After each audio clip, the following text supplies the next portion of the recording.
বর্তমানে আপনার আমার অবস্থা, আপনার টাকা আছে, আপনার বন্ধু বান্ধব, আত্মীয় স্বজন সবাই আছে। আপনার পকেটে ফাঁকা, টাকা নেই, আপনার কেউ নেই, না আত্মীয় স্বজন না বন্ধু বান্ধব। আর এটাই হচ্ছে চরম বাস্তব। কারণ সমাজটা এখন সম্পর্কে টিকে নেই, সমাজটা এখন টাকার উপর টিকে আছে।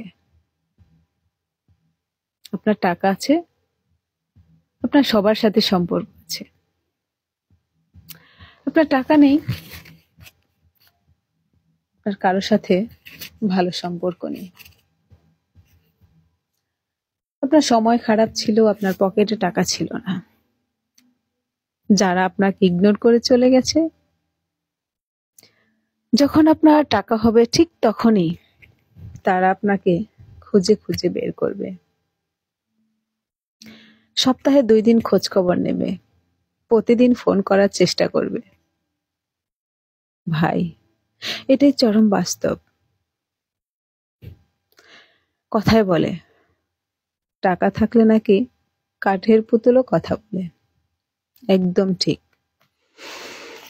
আপনার টাকা আছে, আপনার সব আছে। টাকায় মানুষের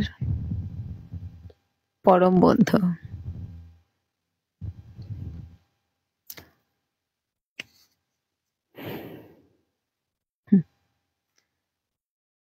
টাকা মানুষের জীবনের অমূল্য সম্পদ।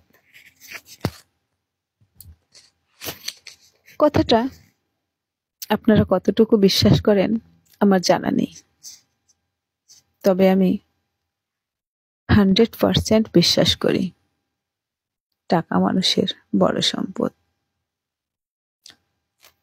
আমি আমার চোখে হাজারো এরকম ঘটনা দেখেছি। এখন মানুষ চরিত্র বা আত্মীয় বা রক্তের সম্পর্ককে কখনো মূল্যায়ন করে না, মূল্যায়ন করে টাকাটাকে। আরে, টাকা তো খারাপ মানুষেরাও ইনকাম করে। এটা কখনো কেউ যদি মন থেকে ভেবে দেখতো, তাহলে টাকাটাকে কখনো কেউ বড় করে দেখতো না।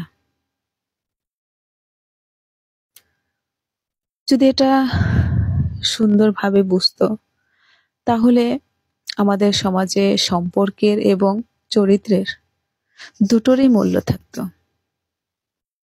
টাকাটাকে প্রাধান্য দেওয়ার কারণে না চরিত্রের কোনো মূল্য আছে, না সম্পর্কের কোনো মূল্য আছে, যার কারণে মানুষ টাকাটাকে অমূল্য সম্পদ হিসেবে বেছে নিয়েছে।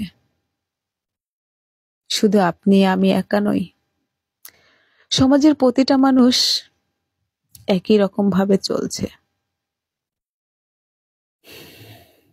আমরা কখনো দমিয়ে রাখতে পারিনি, আর পারবো না।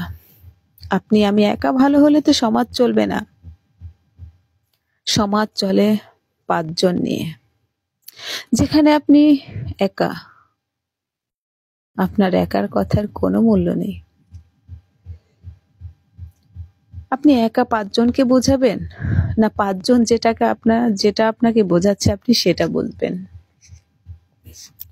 আপনার কথায় কেউ মূল্য দেবে না। দেবে যখন আপনার টাকা থাকবে। আপনার টাকা আছে, আপনার সব কথার মূল্য আছে। আপনার টাকা আছে, আপনার সব জায়গায় দাম আছে। আপনার টাকা নেই, আপনার কোথাও মূল্য নেই, কোথাও দাম নেই। সো আমি বলবো, সবাই পরিশ্রমী হন, চরিত্রবান হন, এবং কি নিজেদের সম্পর্কটাকে ভালোবেসে আগলে রাখতে শিখুন। ইসলাম আমাদের এইসব করতেই বলেছেন। তাই তো ইসলামকে শান্তির ধর্ম বলা হয়। এই ধর্মটা যারা যারা পালন করে, মেনে নেয়, তাদের জীবনটা ইহকাল এবং পরকাল দুটোই সুন্দরভাবে চলে যায়। টাকার পাশাপাশি আমরা চরিত্র এবং সম্পর্ক, আত্মীয়তার মূল্যায়ন করব। আমাদের প্রিয় নবী হযরত মুহাম্মদ সাল্লাল্লাহু আলাইহি সাল্লামের আদেশ অনুযায়ী আল্লাহর হুকুম পালন করার চেষ্টা করব। সো আজ এই পর্যন্তই। সবাই ভালো থাকবেন। আসসালামু আলাইকুম।